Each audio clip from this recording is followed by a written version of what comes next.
Stabilité, responsabilité.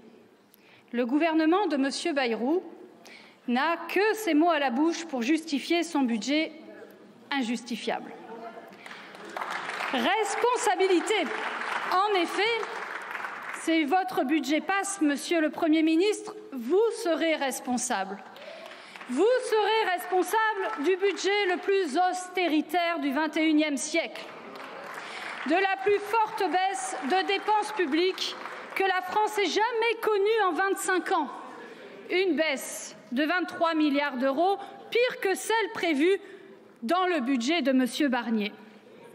Vous serez responsable de la plus forte injustice, car vous serez responsable d'appauvrir les gens, et particulièrement ceux qui ont du mal à boucler leur fin de mois.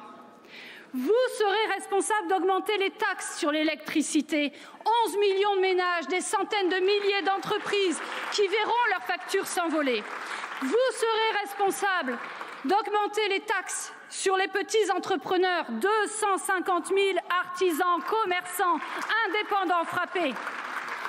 Vous serez responsable de ruiner un peu plus les entreprises du bâtiment en amputant le budget de la rénovation thermique des logements. Vous serez responsable d'une chute historique, 1,5 milliard de moyens en moins pour la recherche publique, pour les universités, pour l'enseignement supérieur, soit l'assurance d'un décrochage technologique et scientifique majeur du pays. Vous serez responsable des dizaines de milliers de gens qui perdront leur emploi dans le sport ou la culture, car là aussi vous taillez dans les budgets. Vous serez responsable d'une France complètement à la traîne face aux défis écologiques. Et vous serez responsable d'une asphyxie budgétaire des communes, des départements, des régions qui se voient privés de 2,2 milliards d'euros. Mais vous êtes déjà responsable d'un sabotage de la loi spéciale votée en décembre. Car oui, il y a un budget. C'est celui de la loi spéciale qui permet de poursuivre les dépenses engagées. Pourquoi semer le doute et l'inquiétude dans les administrations par vos circulaires de décembre? Pourquoi priver sciemment les associations de subventions, les jeunes de services publics civiques ou de passe culture? Si ce n'est pour semer la peur et imposer coûte que coûte votre budget. La stabilité. Voilà au nom de quoi se ferait le sauvetage du budget.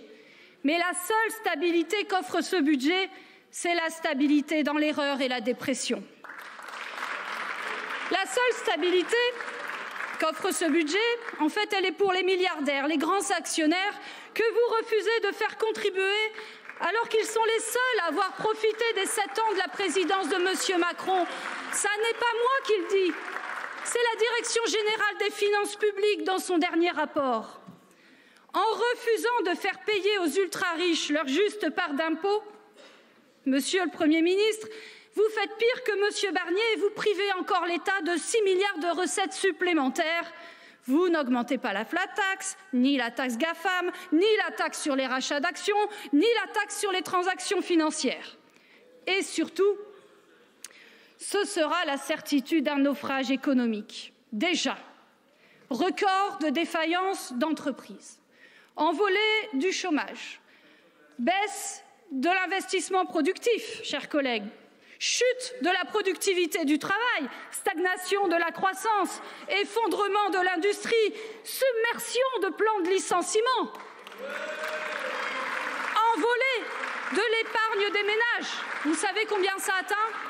Un triste record, 18%. C'est dire que votre politique et celle de M. Macron sèment l'inquiétude partout et paralysent l'activité économique. Votre budget, en fait, c'est la stabilité d'un cercle vicieux pour l'économie réelle. Il nous coince en fait comme des hamsters dans la roue néolibérale de M. Macron. Baisse du pouvoir d'achat des gens, baisse des investissements publics et donc, évidemment, chute des carnets de commandes pour les entreprises, chute de l'activité économique, chute de l'emploi et à nouveau baisse du pouvoir d'achat, etc. Et dans cette roue infernale, eh bien évidemment, il y a de moins en moins de rentrées fiscales et une explosion du déficit public. Ce sera donc aussi un nouveau naufrage budgétaire. Votre stabilité, c'est le chaos et la crise. Votre stabilité, c'est le conservatisme, la raideur et l'entêtement. Votre stabilité, c'est la certitude de continuer comme avant alors qu'il faudrait faire tout autrement. Presque 8 ans de politique de M. Macron. En 8 ans, vous avez consumé toutes les forces vives du pays. Libérons le pays de cette roue infernale. Une autre économie est possible. Un autre budget est possible. Planifions une économie au service des besoins. Dans un monde de tensions et d'affrontements, l'État, il doit investir, il doit rassurer. Lançons des investissements publics massifs dans l'éducation, la santé, la bifurcation industrielle, agroécologique, dans les technologies quantiques. Ce seront les catalyseurs de la richesse future. Tout euro investi par l'État et dans les services publics, on le sait bien, dans la rénovation thermique des logements, dans les énergies renouvelables ou dans les transports durables, eh bien, c'est un euro qui peut soutenir les emplois locaux, les TPE, les PME, les ETI locales et construire la société de demain juste, humaniste et en harmonie avec le vivant. Et nous avons pour ça besoin de politiques d'achat public, mais vous les démolissez. Relançons enfin la consommation populaire, celle des travailleurs, celle des étudiants, celle des retraités, par des salaires et des revenus à la hauteur. Ce sont eux qui créent la richesse de ce pays et personne d'autre. Protégeons, relocalisons, bloquons les prix de l'énergie et donnons ainsi de la stabilité aux gens et aux entreprises, comme le font maintenant bien d'autres puissances économiques dans le monde. Mais vous faites tout à l'envers, votre budget démolit, votre budget précipite le naufrage de l'économie française. Ce budget, enfin, est un naufrage de la démocratie. Nous en sommes au 25e 49.3 des gouvernements de M. Macron.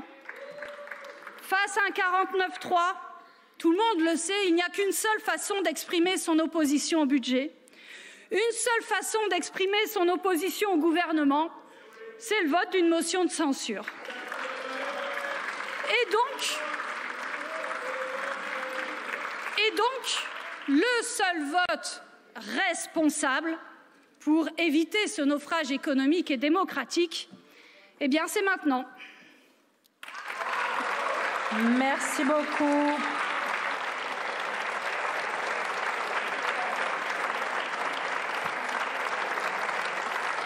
Je rappelle quand même aux orateurs qu'il est d'usage, lorsque l'on prend la parole dans cet hémicycle et singulièrement à la tribune, de saluer la présidence et le gouvernement.